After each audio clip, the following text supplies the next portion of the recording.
Good morning. It's morning huddle time. Chad Prinky here, as always, along with my good friend, producer, co-host extraordinaire, You Stacey stop. Holden. Stacey, Hey, how do you want us to install this water heater?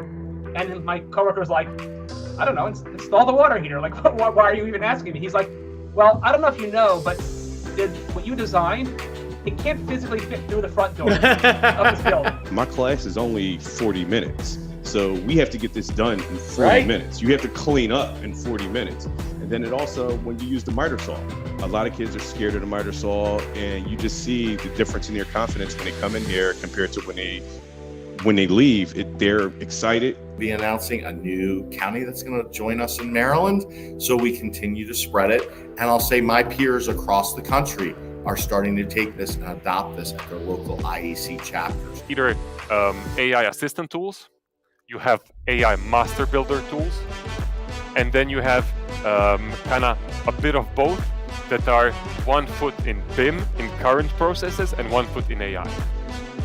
Said, Brett, in life, opportunity meets you at your level of preparation. She said, here's the keys, go forth and do great things. good morning. It is morning huddle time. Chad Prinky alongside Stacey Holzinger. Stacey, how are you today? I'm good. It's so nice to see you. It's been a couple weeks.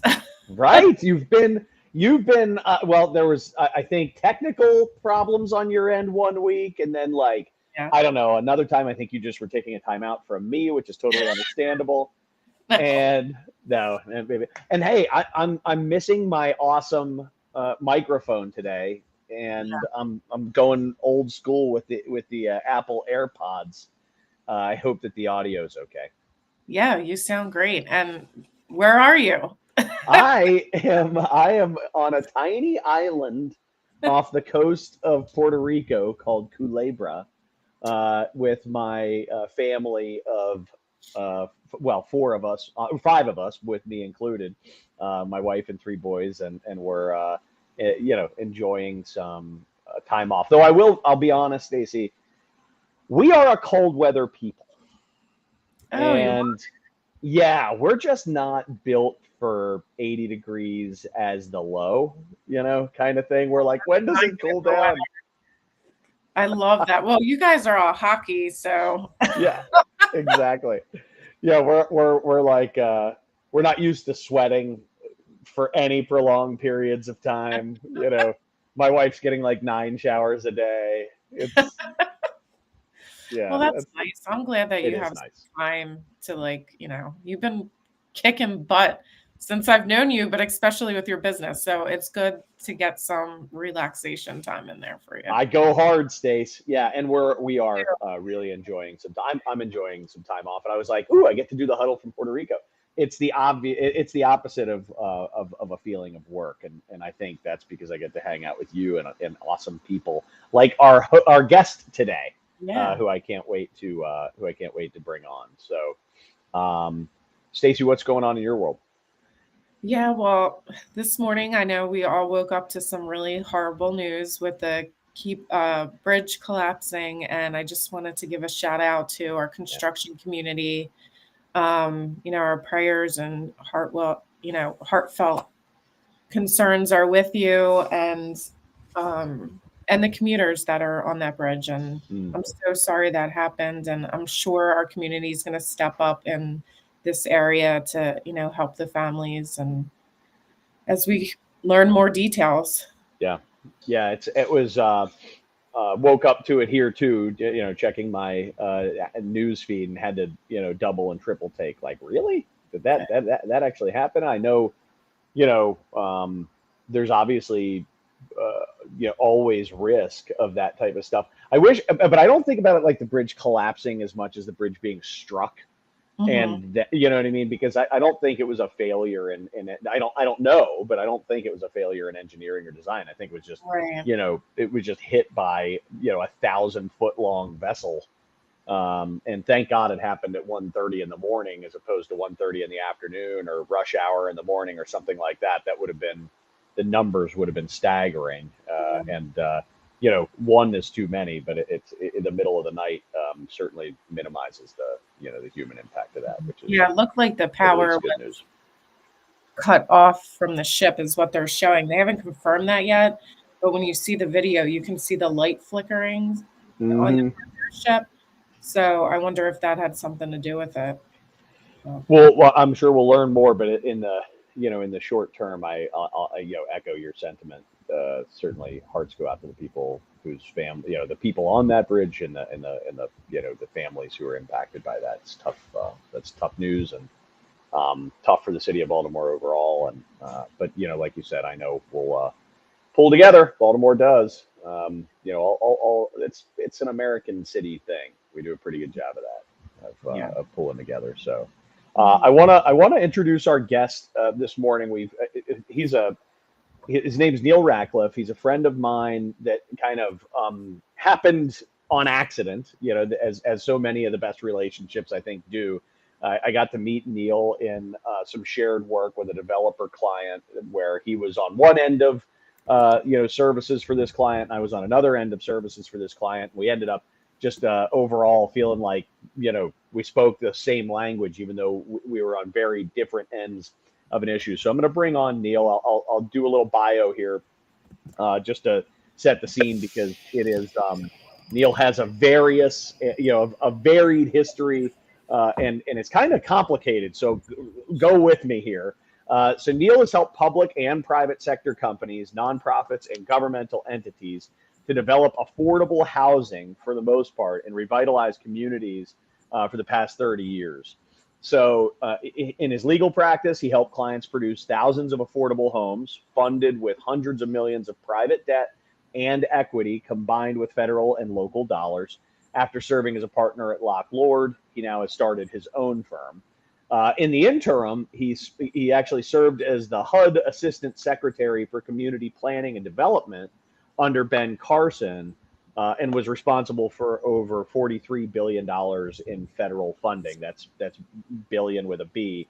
And he also served during that interim time, but between law practices, as the Director of Housing and Community Development for the city of Houston. So it was in Houston that Neil and I got to know each other. Neil, I know, is in his office right now in Houston with a beautiful backdrop. Neil Ratcliffe, thanks so much for joining the Morning Huddle. It's great to be here with you. And yeah, Chad and I are kind of kindred spirits. I went to some function on a project we're working on, and he was talking about trust and transparency and working together. And I was like, this guy's speaking my language. He's awesome. Yeah. And what's cool is, even though, and I've gotten the opportunity to hear you speak now on a few different occasions as well. And it's very much the same language, but it is a completely different experience and viewpoint on things. And so what you have as your background and experience couldn't be more different than what I've had as my background and experience in terms of, my work has been exclusively with private companies for almost exclusively with private companies, with the construction end of things, which is kind of where we're dealing with, right? I'll throw quotations around that, dealing with the whole world that's been your experience, which has been, obviously mostly on the government funding and private funding developer side of things, where just all the stuff that has to happen to get construction to go, to get the money in place to get construction to go. So the purpose of our conversation today is really to talk about that overlap, that what we've both seen, and I'm really mostly interested in your perspective here, but I'll chime in periodically, is in what it takes to create effective public-private partnerships between public entities and private entities to create construction projects. Right. And again, you've been behind billions and billions of dollars of funding along those lines, and I think seen it done really well and seen it done really poorly. I've seen both ends of the spectrum. Very bad. So I've seen it done horribly and seen it done extremely well, and kind of, and then a lot in between. So well, let's kind of start there. Let's start with a description of just high level couple minutes, in your experience, when it's done well, when there's an effective public-private partnership behind a construction project, what does that look like? Well, I think it actually comes down to pretty simple principles. Like when you have a high level of trust amongst the government partner and the private sector partner, you have transparency, clear information, ensured objectives, things, and also mutual appreciation for the challenges that both sides face, then you tend to do, things tend to go pretty well, right? Where things get bogged down is when you have pride and arrogance on either side, and a lack of consistency in understanding the rules of the game that you're playing by. Then people tend to get at odds with each other and start butting heads, and you end up not having nearly as productive a partnership. Love it. Yeah, so what that looks like in terms of real impact, one of the things you've shared with me that, as dumb as it sounds, I was blown away. It was like a real eye opener for me to think about the fact that, you're saying, look, man, the government needs to spend this money. They really desperately want to get this money deployed for its purposes.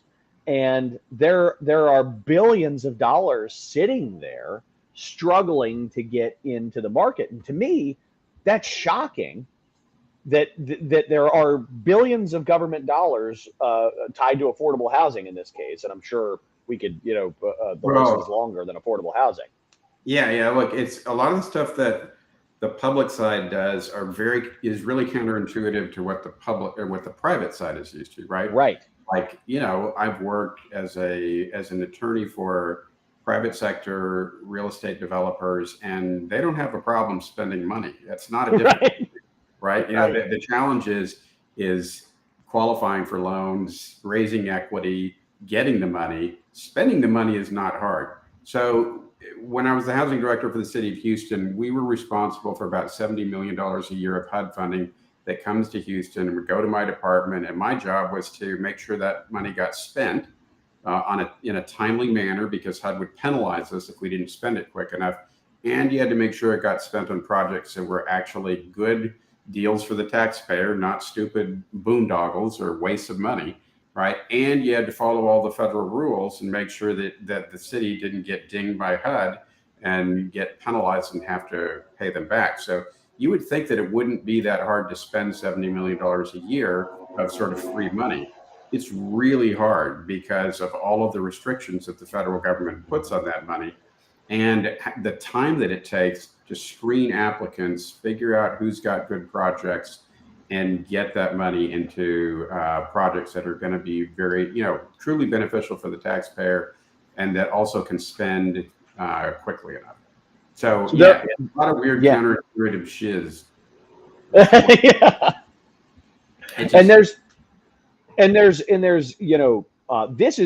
just when it comes to getting the funding, right? Like getting it moving, let alone once a project is actually underway and the kind of dynamic that maybe gets created there. But just hearing what you said should give listeners who don't have experience with public entities, at least it did for me, some awareness that, there's a lot of responsibility that these people have, right? They have a high degree of responsibility and accountability to use taxpayer dollars correctly. And that's a real, that's not easy. Oh yeah. I mean, look, when I was the housing director, I used to lose sleep over what happens if we put this money into a project with a private sector partner who doesn't have the sophistication to develop the project successfully, right? Or they're dishonest and they shaft the federal government, or they just go out and break the rules and cause us to get pounded on by HUD. On the public side, that's the kind of thing that gets you fired. You don't want your project to wind up in the front page of the Houston Chronicle friend of mine used to say when making decisions, does it pass the Houston Chronicle test, Neil? Like, would you want what you're doing right now to be on the front page of the paper, or would that cause you heartburn, right?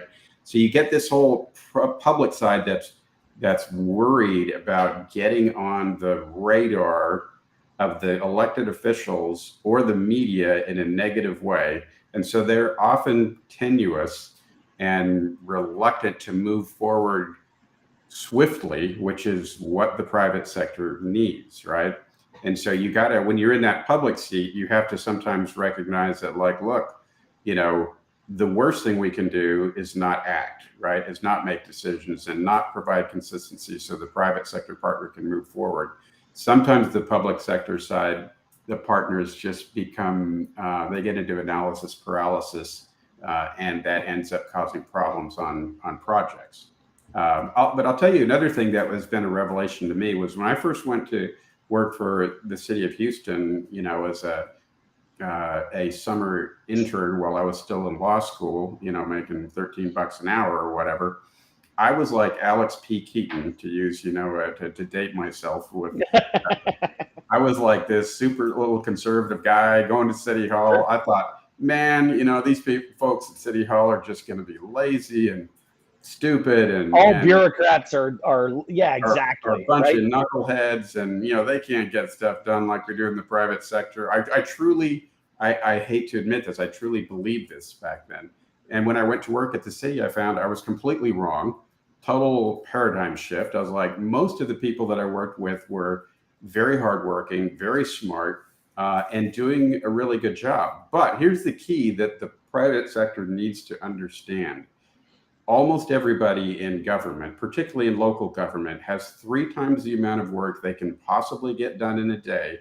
And it's not their fault, right? You know, nobody wants to raise taxes. Everybody wants the government to move at light speed, but nobody wants their taxes raised. And, you know, look, I'm anti-tax to a degree as well. I used to be hardcore anti-tax. Now I've realized that, you know, you have to have a reasonable level of taxation to have a functioning government. If you're super anti-tax, go spend some time in a country somewhere where they have no taxes and see how it goes. You know, yeah, you don't have roads, you don't have sanitation, you don't have anything that is civilization, right? So sometimes and I'll be a little political here. I just don't care. I told you I'm a little unhinged this morning. My normal demeanor is like sleep deprived Neil. By the way, we got sleep deprived Neil. It's perfect. Let's lay it all bare, Neil. That's right. So it's like you got really sort of Republican idea that every tax is evil. Yep. That's stupid, right? You know, if we don't have a certain level of taxation, if we don't have a functioning government, and we have chaos and anarchy, that sucks. Let me just give people a news flash, right? That doesn't work. So you've got to have a reasonable amount of revenue for the government to function. And here's the dilemma that the bureaucrats have. And I actually don't use that term pejoratively anymore like I used to, right? Right. Tremendous respect for public servants. But they're subject to the whims of knucklehead elected officials, some of them are, who just keep voting for crap and keep adding program after program after program to the same staff of people that were doing the programs that the last 10 knuckleheads threw on top of them, and they don't hire more people, right? Look, so if you and I were in the private sector and we had a factory and we built waffle irons, right? And we decided that we wanted to go and we wanted to build washing machines, you know, clothes washing machines too. We would really be careful in measuring the cost, right? And determining, do we have the resources? Do we have the people with the skills? Do we have the capital necessary to, you know, continue to build our awesome waffle iron line and add washing machines to it? Right. You know, you'd be really careful about that. Why? Because if you make the wrong decisions, you go out of business in the private sector and you cease to exist. You die, right? Well, in government, you could be, you know, making your waffle irons, and then some genius says, well, you need to make washing machines and anvils and, you know, freaking vacuum cleaners or whatever. And yeah, we're not going to bother to hire the right engineers or manufacturing people to do all the rest of that stuff. Why don't you, you know, the waffle iron folks, that team, you're great at that. you probably can do everything else in the world we throw at you and the stuff that you were doing to begin with. So you get this situation over and over where the government employees have way more than they can ever get done. Yeah. And if you don't recognize that, you fail to recognize that at your peril. And I'll give you an example. So a friend of mine who worked in the construction and development industry for years, like 20 years previous to when I worked with him, he worked at the city planning department. And he said one day him and this other low-level bureaucrat guy were sitting there, in the permitting office, and some real estate developer came in and was just a total jerk, and was yelling at him and saying, I got to have this, permit done in 15 days, and you idiots, got to get this done for me. Just berated them. And they just sat there. He said they both sat there quietly and nodded and listened. And when the guy got done and left, his friend took that guy's application in the stack and he put it down at the bottom. He said, that's going to cost him 30 days. So what did that idiot achieve? He just slowed down his project. Why? Because he treated those folks like garbage, right? And they're doing the best they could, right? So you have to recognize that just like in the private sector, you've got all kinds of constraints and challenges. The biggest challenge that your public sector counterparts have is time, believe it or not. It is that they don't have enough time to get these things done. Look, I've been a partner at a major law firm, an associate at a major law firm. I've worked in a lot of different roles. The hardest job I've had in my life was being the housing director for the city of Houston. By far, I worked more hours in that job than I did as a lawyer at a big time law firm, and those places aren't known for light, vacation friendly schedules, right? Right. And it was insane how difficult it was. It was incredibly difficult.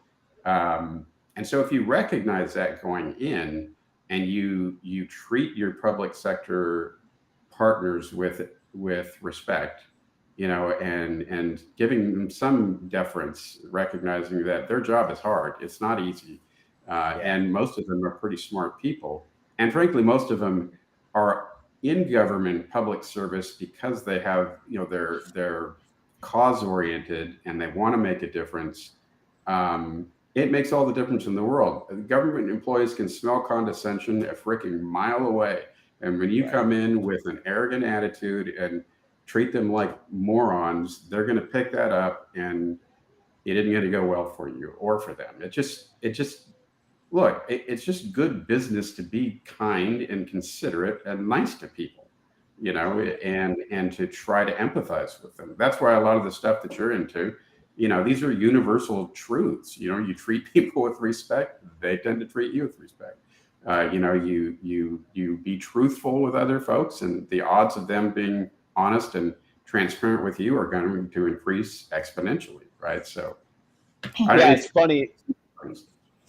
The work that I've done and the work that you and I have actually done together in those forums, it's almost like a magic trick to folks. They're like, how did we get everybody working together so effectively? It's like, all we did was created a forum where they got to know each other as human beings, and where they actually did build a sense of empathy and shared appreciation for the challenges and the needs of each party. And what you've done really well so far in today's conversation is, I think, made clear the realities facing public sector people and what they're worried about, what their priorities are, and what their challenges are. And if I could simplify what I think I heard you say is their priorities are to,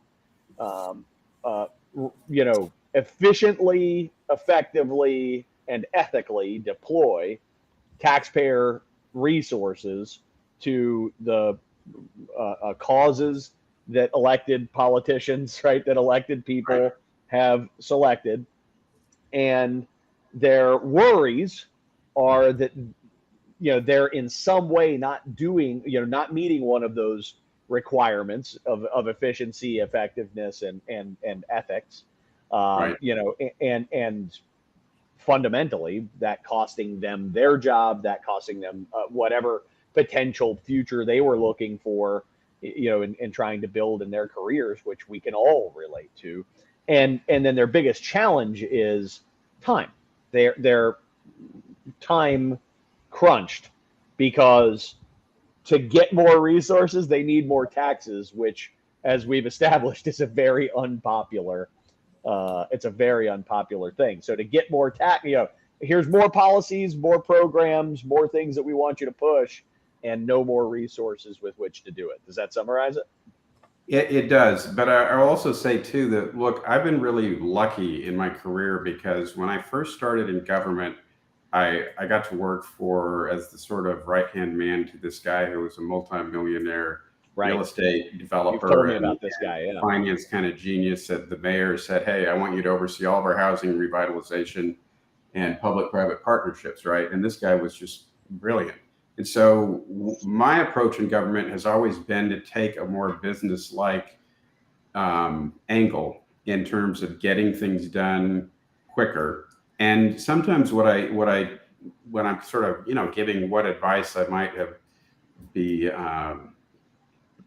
gleaned over my funky, weird career, you know, to public servants, is I'll tell them, like, look, don't get so bogged down in having every single jot and tittle be perfect that you don't move forward. Because when you have to spend those funds, you have to act. And the worst mistake you can make is inaction, right? Is just stall because you don't have the guts to make a decision and move forward, right? You know, and so there's an intersection of efficiency that both groups have to strike, right? They've both got to move at an efficient pace, or bad things happen. You know, if you're building a building and you don't stay on schedule, and you know, contractors leave, you know, the project can fall apart. Interest carry costs go through the roof. All kinds of bad things happen. If you're on the public side, if you don't move fast enough, you're not going to spend the money that you have, and you're not going to get the next year's round of funding. So it's important for both sides that there be a certain level of expediency involved, and that's often something that I've tried hard to instill. Well, I've watched you do it. Yeah, I've watched you do that, and I think to great effect, to just, you know, stand there and be the, you know, the person in the public sector sphere that says, you know, folks, I understand the debate, but we have to move. We have to move, right? So, you know, we got to put an egg timer on this thing and make a decision. And I think the private sector deeply appreciates that, you know, timer, right? That says we gotta move. So speaking of gotta move, I have to move for a moment into thanking our sponsors for helping us to spread the word about the Morning Huddle. So first, I want to recognize Marsh McLennan Agency. This is a full-service insurance company that focuses on small to mid-sized to even some large-scale businesses. Great people, from employee benefits to property and casualty to bonding, which is the folks that I know most. And, you know, they do just an excellent job advocating on behalf of their clients with the sureties. So Marsh McLennan Agency. The next is, I want to thank Sandy Spring Bank.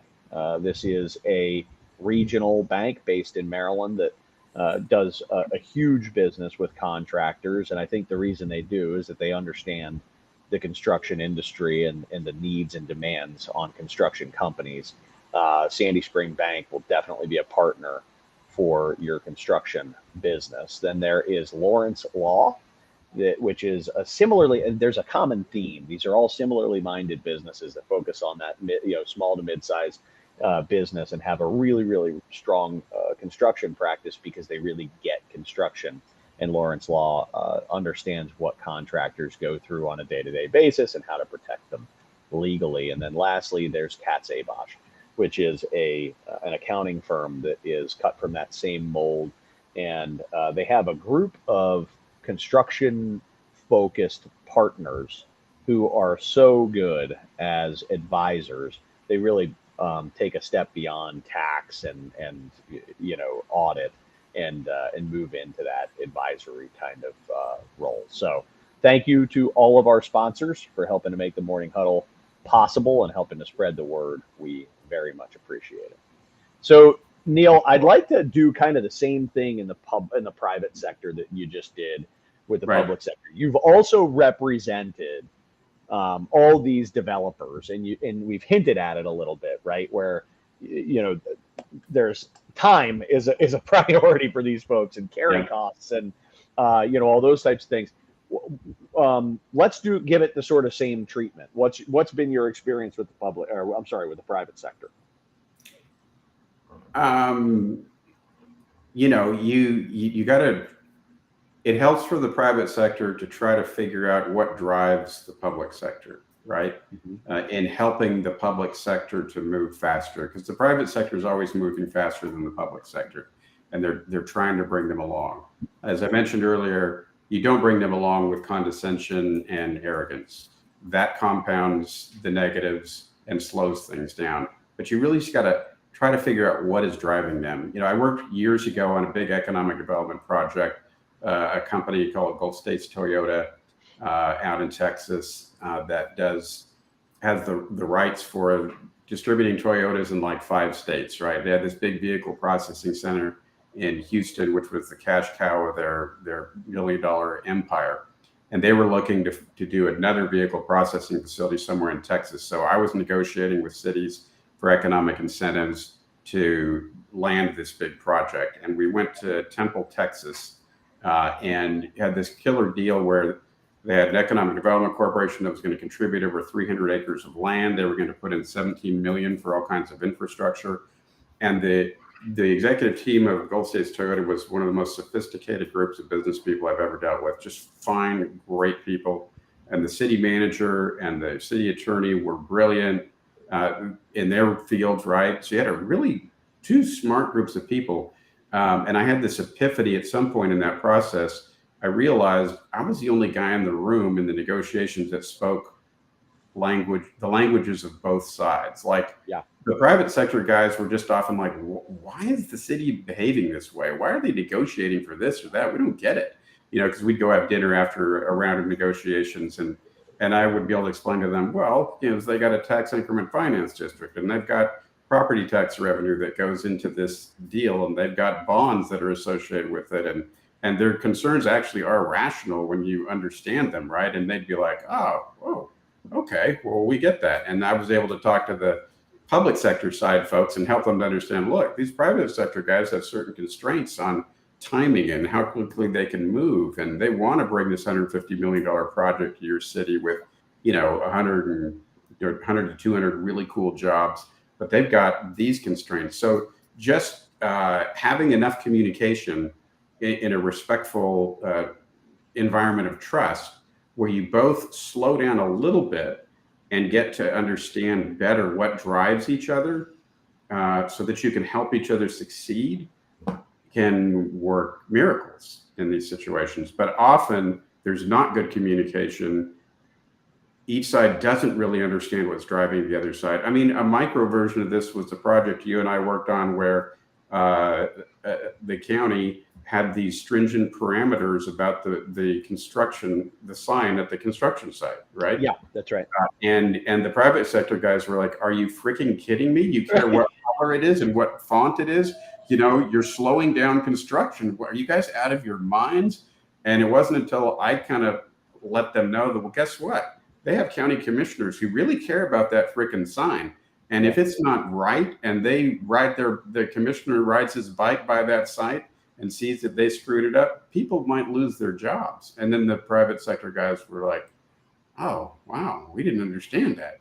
Yeah, you're not just pointing to paperwork and saying you missed the screw pattern on page 5, right? They weren't just there were some real, albeit a little annoying, right? There were some real human reasons, and I think when once the private sector guys figured that out, it was like one big deep breath, kind of a smile of recognition, because we can all relate to that feeling of like, yeah, I get it. You got certain people who are worried about certain things, and everybody found a way to accommodate and relax and move forward. And but that's what happens. One side is acting in a way that is seemingly incomprehensible to the other side. Why would you act this way? Are you crazy? And the answer is almost never that they're crazy. Right. And it's the answer is there's something. And so I love that. Slow down. To slow down to speed up. It's slow down. Let's figure out why these things are happening. Let's have the courage to ask those questions. And I always use this term, Neil, and you've heard many times, to start by assuming positive intent. Right. Don't assume that they're trying to hurt you. Don't assume that they hate you. Don't assume that they're crazy. Assume that there's some positive intent behind this, and that there's actually reason. And if you start with that, you'll eliminate that tone of condescension and judgment and all those types of things that will immediately cause negotiations to break down. And no, I think that's critically important. And I will say, just quick, a plug for the public sector, public servants out there. Try to assume the good in them. And we live in an era where so many people assume the worst of anybody who works in government, right? When I was at the federal government, the mother of all bureaucracies, right? I had about over 800 employees in the federal government reporting to me. And guess what? I found out that the overwhelming majority of them were not only smart, but really smart. And the top level people at HUD headquarters were freaking brilliant. I mean, genius level kind of people. And all you hear constantly is everyone and their brother whining about how dysfunctional the federal government is. I did not find that when I went to Washington, and I was on this sort of task force at an undersecretary level that included every single department of the federal government focused on Puerto Rico and the Virgin Islands after the hurricanes that rocked those areas, right? And I saw person after person, men and women in, the Education Department, Treasury Department, Department of the Interior, Army Corps, brilliant, hardworking people doing their very best to help people in need. And then, there was so much criticism of the federal government's response in Puerto Rico. Well, guess what? I went there about 5 times during all the aftermath, right? And HUD handles a lot of FEMA does the first response kind of stuff, and HUD handles the long term. Well, over a year after the storms in Puerto Rico, everywhere I went, and I'm kind of an infrastructure geek, right? I was going to water plants and sewage treatment plants, and everywhere, guess what I found? FEMA generators with, burning diesel, keeping the electricity on in Puerto Rico like a year after the storm. That's what was running the whole Commonwealth, right? And yet a lot of people acted like, oh, the government's doing nothing to help the people in Puerto Rico. My gosh, the amount of good they did there was mind-blowing, and you would have thought that nobody lifted a finger to help them, and it was just wrong. I mean, these generators were at hospitals. They were all over the island because their infrastructure, electrical system just cratered, right? And so I actually came away from my service in federal government very optimistic that our government's in good hands. And I would say to the people who say, oh, it's the deep state, it's the swamp, all this bull crap, right? Which is just pure bull crap. Show me freaking evidence of that stuff, you conspiracy nut jobs, right? It just pisses me off because I found good people all over the place doing good work. And look, I tell people, you think the federal government's run by just a bunch of idiots and deep state people are trying to destroy the country? Do you know anyone who works for the federal government? Chad, do you know anybody who works for Treasury or FBI or? Yes, one. Yep, I do. What's the person like? He's awesome. Yeah, great guy. Not a moron. Not a moron. No, he's not an enemy of the people of the United States. Definitely not an enemy. What a shock, right? And yet we have a wide swath of people in this country who think that the employees of the federal government are out to destroy the government and to ruin their lives. It's preposterous, and it is irresponsible. Yeah. And we need to be more grateful for the good people on the local level and on the federal level. When we had all these hurricanes in Houston and problems down here, you know what I saw? An enormous level of an uptick in respect for local government leaders, because people saw them actually, and during the pandemic, out there doing good stuff. So we got a lot of good people in government. We do. Just be grateful for them and quit hassling them all the time. They're not perfect. They're going to screw up. I'm not saying the federal government is perfect by any stretch. It needs to be fixed all over the place. But it's like Winston Churchill said, democracy is the worst form of government on the earth, except for every other form of government, right? It's like we actually have a pretty dang good system, and we ought to be, in my humble opinion, a little bit more positive about that, because the logical extension of just deriding it constantly is what? We don't need it. We want a dictator, or a monarchy, or what the heck? We have a good system. We have good people at the state, federal, and local levels. So let's be nice to them. And go pat them on the back. Go buy them a frickin' Egg McMuffin or something. The guys working in construction. Don't run them over in your car because you think that they're your enemy. It's just this is my little bit of unhingedness. It just I just want people to be kinder to their colleagues in government, and more grateful for the good work that people do, and to bring it back to what we're doing from the theoretical.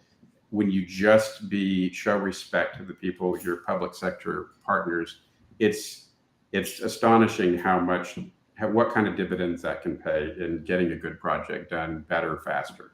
Yeah, what's funny is if you're a jerk to people, they're a jerk back.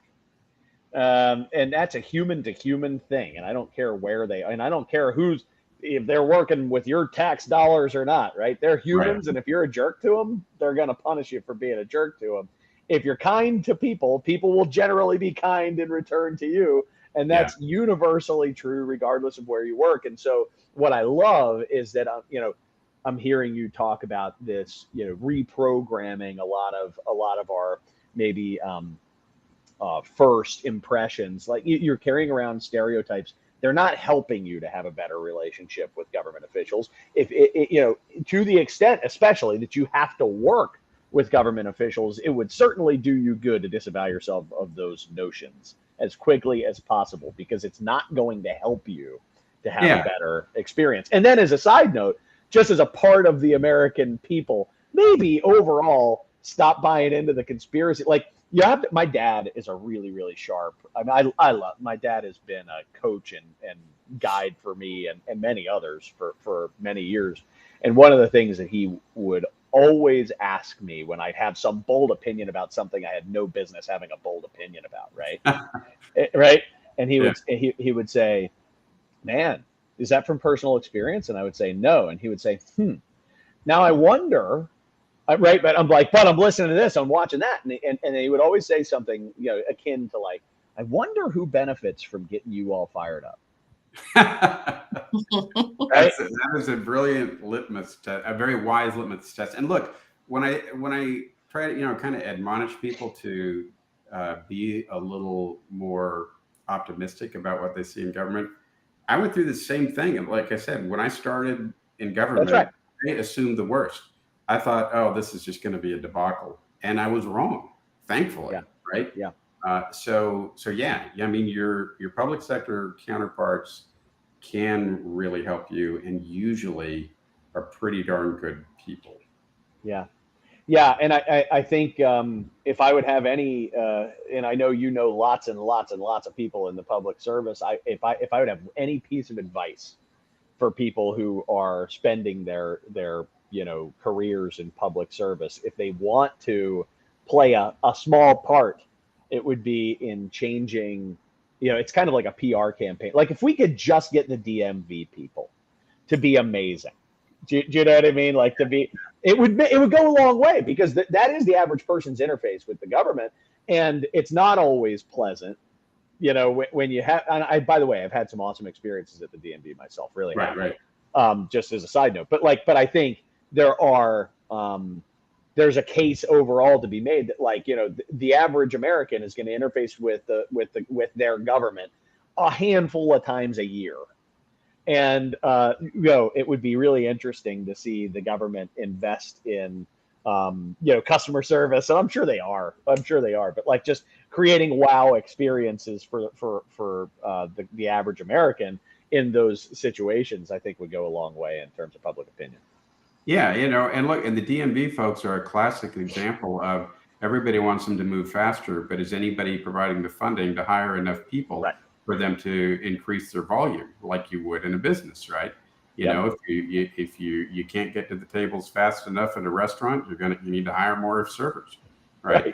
And when you and then everybody wonders, gee, how did this happen? Well, but now I will say, you know, growing up in Southern California, the DMV was at least back then was a nightmare. And for a while in Harris County out here in Texas, they had generated a fair amount of efficiency, and going to the DMV ended up, for me, on several occasions, to be pretty darn effective. But a lot of that is adopting, you know, total quality management kind of principles and process improvements in government. And so there are things, for people who want to get into public service, there are ways to improve the processes and yield better results for the citizens that you serve. So, well, keep doing the work you're doing. I know you're working it on every side of the equation with clients in the public sector and clients in the private sector. And, you know, I enjoy every chance I get to interface with you, Neil. It's been a pleasure having you on the show. Likewise. Thank you very much. Have a great day, y'all. Thank you. Thank you. Thank you, Stacy. Have a good one. Stacy, let's do a little cleanup. Neil is, he is a smart dude, isn't he? Yeah. That is awesome. I love, I always come away from my conversation with Neil having learned something, and if, as long as I'm open to it, changing my perspective on things. I hope some audience members got that too. Stacy, what do we have going on next week? So next week, we're going to have a discussion on AI and automation with Adam from JetBuild. So we're getting into our April guests, and then they were all announced, and I had posted that and sent out that email. And then we have one more month in May. We also can announce, I believe, we're going to Skills USA competition in June. The Morning Huddle will be live there for at least 2 days, and we'll be interviewing high school students that are participating in a number of trades. It looks so cool, and it's so large. We'll probably talk to contractors there and CTE instructors and a bunch of other folks about how they're recruiting skilled trades and all about the competition. So that'll be really fun and exciting. I can't wait. Yeah, that is going to be great. And then, so in addition to looking forward to next week's episode, talking about AI, this is AI specifically from a developer-driven perspective, which is to say, you know, hey, for contractors, look further up the chain and let's figure out what developers are doing with AI and figure out how we can prepare ourselves there. In addition to being excited about that and the Skills USA competition live, that's going to be a blast. I also want to mention that I have gotten just awesome feedback from the well-built series of the Morning Huddle that Matt Verderamo and I released last week. We're going to do one of those every month. Just talk a little bit about what that includes, just because I don't think we really announced it.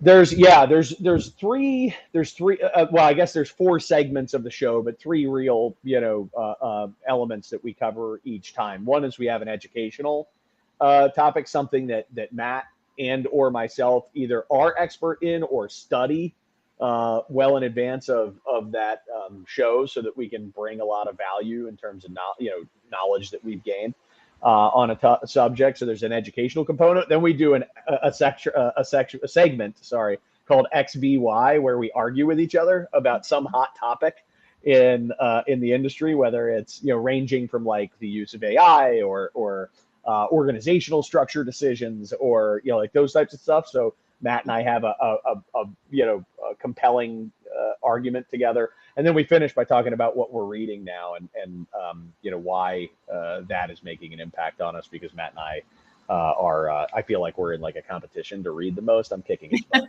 Yeah, learned that about him. Yeah, he's awesome. He loves a book, and I hope he heard that line just now, because he'll read like 3 more books by the time I talk to him. Yeah. But I'm killing him. I'm on vacation, Matt. Good luck catching up. I am just crushing I know books. you have I'm tearing plenty them of down. time. I'm tearing them down. All right, I will. Stacy, thanks so much for today, and obviously everything you do. Anything else you want to say before we wrap? No, I think we're good, and I look forward to seeing you for the rest of the huddles. I'm not gonna bail on you. Yeah, thank you. Stacy and I have sorted out our for stepping up as always. He's awesome. No doubt, he is awesome. That's I'm always I always enjoy him as a co-host too. So, all right, cool. Thanks, Stace. See you soon. See ya.